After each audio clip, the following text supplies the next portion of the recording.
राधे राधे गुरुजी। जी जय श्रीमन नारायण गुरुजी। जय श्रीमन नारायण। गुरुजी हम शामली उत्तर प्रदेश से आए हैं और पिछले आपसे मिलने के लिए ही आए हैं। हम लोग 3 दिन के लिए आए हैं। मैं तो चाहती थी कि हम आपको दूर से देखें, लेकिन भगवान की कृपा हुई कि हमने आपको लाइव देखा। मैं आपको बार बार प्रणाम करती हूँ गुरुजी और कहती हूँ कि आप बस हमारे ऊपर आशीर्वाद बनाए रखना। वैसे भगवान की बहुत कृपा है हमारे ऊपर। और मेरे हस्बैंड का कोई क्वेश्चन है वो आपसे करना चाहते हैं। करिए। राधे राधे गुरुजी। राधे राधे। गुरुजी, हम आपकी जो कथा है डेली सुनते हैं। एक परिवार में मेरे माता पिता हैं, वो भी डेली आपकी कथा का श्रवण करते हैं और हम आपकी कथा सुन करके बहुत अच्छा लगता है। और साथ में बीच बीच में जो आप पारिवारिक ज्ञान जो देते हैं उससे मैं बहुत ज़्यादा प्रभावित हुआ, वो हमें बहुत अच्छा लगता है। और गुरुजी मेरा एक प्रश्न है, हालांकि मैंने बहुत 2-3 विद्वानों से भी किया था, उन्होंने अपने अपने तर्क इस पे दिए हैं, बस आपके श्रीमुख से मैं सुनना चाहता हूँ। कहते हैं कि हम सब एक भगवान की कठपुतली हैं, जैसे वो नचाते हैं हम नाचते चले जाते हैं। तो जो हम कर्म करते हैं, चाहे वो अच्छे कर्म कर रहे हो या बुरे कर्म करते हैं, उसमें भी भगवान की इच्छा होगी जिससे हम वो कर्म कर रहे हैं। तो जब हम कोई बुरा कर्म करते हैं तो उसका दंड हमें क्यों मिलता है सर? मेरा ये प्रश्न है। बहुत सुंदर प्रश्न है इनका, बड़ा गहरा है, बड़ा अच्छा सवाल है। बहुत कम लोग प्रश्न करते हैं ऐसा, आपने प्रश्न किया है, उत्तर दे रहे हैं। सारे काम भगवान करते हैं। कहते हैं ईश्वर की मर्जी के बिना पत्ता भी नहीं हिलता। तो जब सब भगवान करते हैं तो फिर पापी व्यक्ति क्यों है? बिल्कुल बिल्कुल, है ना। हमने चोरी की तो फिर हमने वो भी ईश्वर की मर्जी से की, क्योंकि सब ईश्वर की मर्जी से हो रहा है। ये सवाल है आपका। जी जी बिल्कुल। अब उत्तर के लिए आपसे ही मैं प्रश्न करूंगा। जी बिल्कुल। आपकी एक गाड़ी है, माना कि एक कार आपकी है और आप मालिक हैं, कार के मालिक। आपने एक ड्राइवर लगा रखा है जी। आपने ड्राइवर से कहा कि गाड़ी लेके स्टेशन चले जाओ, गाड़ी लेके एयरपोर्ट चले जाओ, गाड़ी लेके मार्केट चले जाओ। तो आप जो कहते हैं आपका ड्राइवर वहीं ले जाएगा गाड़ी। जी। गाड़ी आपकी मर्जी से चलती है, चलाता तो ड्राइवर है पर मर्जी आपकी है। सही है जी बिल्कुल। आपने गाड़ी एयरपोर्ट के लिए रवाना की, जा बेटा मेरे गेस्ट आ रहे हैं, जाओ एयरपोर्ट से लेके आओ। ड्राइवर गाड़ी लेके चला, आपकी मर्जी से जा रहा है। जी जी। पर रास्ते में वो गाड़ी को किसी डिवाइडर से ठोक देता है, तो गाड़ी का एक्सीडेंट हो गया, गाड़ी का नुकसान हो गया, गाड़ी क्षतिग्रस्त हो गई। तो क्या ये आपकी मर्जी थी? जी नहीं।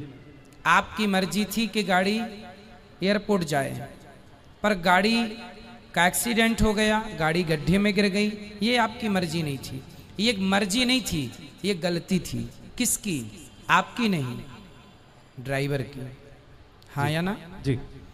ड्राइवर के पास दोनों थे, एक्सीलेटर भी था और ब्रेक भी था। क्यों नहीं हिसाब से गाड़ी चलाया?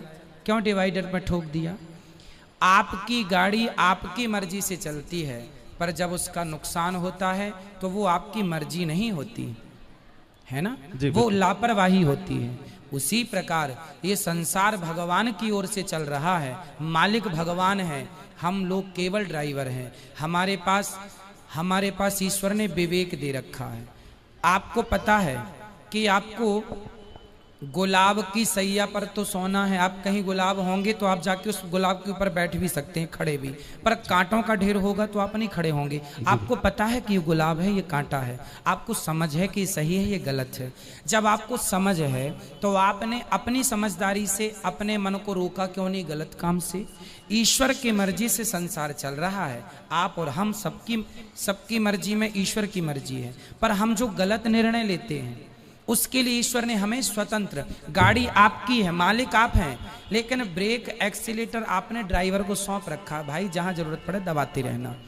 उसी प्रकार ईश्वर ने भी हमें बुद्धि देके स्वतंत्र कर दिया है कि जहां जरूरत पड़े वहां अपने हित में अहित में सोच लेना। आपको कहा जाए कुएं में गिर जाओ, आप नहीं गिरेंगे, आपको पता है ये गलत है। तो आपको स्वयं को ईश्वर ने इतनी पावर दे रखी है। मालिक तो आप हैं गाड़ी के, लेकिन कुछ पावर ड्राइवर के पास भी है ना, ब्रेक एक्सीलेटर। उसी प्रकार संसार ईश्वर का है, संसार ईश्वर की मर्जी से चलता है, पर जब आप गलत करते हैं तो वो ईश्वर की मर्जी नहीं होती, वो आपके मन की गलती होती है। आपने अपने मन को नियंत्रित क्यों नहीं किया? ड्राइवर ने गाड़ी को क्यों नहीं नियंत्रित किया? अब नुकसान हुआ है तो वो ड्राइवर को भी चोट लगेगी, मालिक को चोट नहीं लगेगी। भाई एक्सीडेंट हुआ है तो चोट मालिक तो घर में बैठा है, मालिक तो परमात्मा है। अब तुम ही ड्राइवर हो तो तुम ही भोगो फिर। तो अपने अपने किए का दंड, ईश्वर की मर्जी से संसार चलता है, पर उन्होंने हमें सही गलत की सोच दे रखी है। सही गलत क्या है वो पहचान दे रखी है। अब आप गलत करें तो इसमें दोषी ईश्वर कैसे हो सकता है? जी गुरुजी, लेकिन मेरा एक थोड़ा सा डाउट है गुरुजी। जी, हमने रामायण सीरियल देखा है टीवी में, ठीक है। उसमें ये दिखाया गया था कि जब राम जी लंका को जीत लेते हैं और माता सीता जी जब अग्नि परीक्षा देती हैं, उसके बाद में राजा दशरथ जी आसमान में प्रकट होते हैं। बिल्कुल। और वो राम जी को बोलते हैं कि मुझे तुम पर बहुत गर्व है, मैं तुमसे बहुत खुश हूँ। तो भगवान राम वहाँ पे उनसे एक चीज़ मांगते हैं कि आप मुझे एक वचन दे दो कि आप जो है माता कैकेयी को क्षमा कर दो, उनकी इसमें कोई गलती नहीं। लेकिन वो जो आप बता रहे हैं कि एक विवेक और जो बुद्धि जो दे रखी है वो भगवान ने सभी को दे रखी है, वो माता कैकेयी को भी दे रखी थी। ठीक है। लेकिन उन्होंने गलत निर्णय लिया, लेकिन भगवान ने उनको क्षमा कर दिया। तो मैं ये कहना चाह रहा हूँ कि जब भगवान उनको क्षमा कर सकते हैं तो हम लोगों को क्यों नहीं क्षमा करते? हाँ, करते हैं, आपको भी करते हैं, हमें भी करते हैं। कब करेंगे? जब शरण में कैकेयी माँ चित्रकूट जब आई थी ना, तो उन्होंने क्षमा मांग ली थी राम जी से, आत्मसमर्पण कर दिया था, बेटा अपराध हो गया, राम यदि तुमने मुझे माफ कर दिया तो वचन दो कि अगली बार तुम मेरे पुत्र बन के आओगे। वही कैकेयी माता देवकी बनी और फिर उनके गर्भ से श्री कृष्ण प्रकट हुए।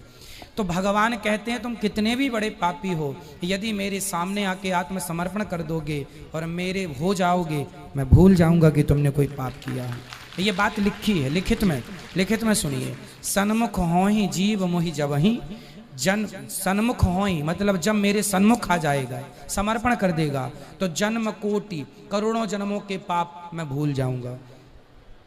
ये लिखा है। जी, जी। एक छोटा सा क्वेश्चन जी, जी। हमने सुना है कि धर्म बहन होती है, लोगों से कहते सुना है कि ये हमारी धर्म बहन है। ठीक है। ये भी सुना है कि ये हमारी धर्म पत्नी है, लेकिन हमने ये कभी नहीं सुना कि ये हमारे धर्म पति है। ऐसा क्यों सर? हाँ, पत्नी भी एक ही होती है ना। अब दूसरी पड़ोसन को तो आप कह नहीं सकते कि मेरी धर्म पत्नी है जी। अपनी कोई ना, आप पत्नी कह सकती है मेरा पति है, परमेश्वर है।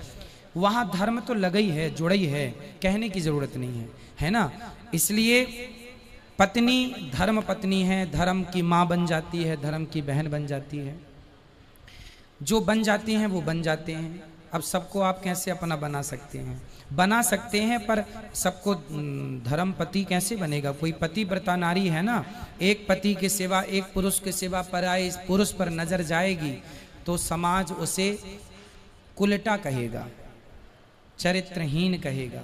शूर्पणखा गई थी तो उसकी नाक कान भंग हो गई। केवल ये धर्म नारी का नहीं है, पुरुष का भी है।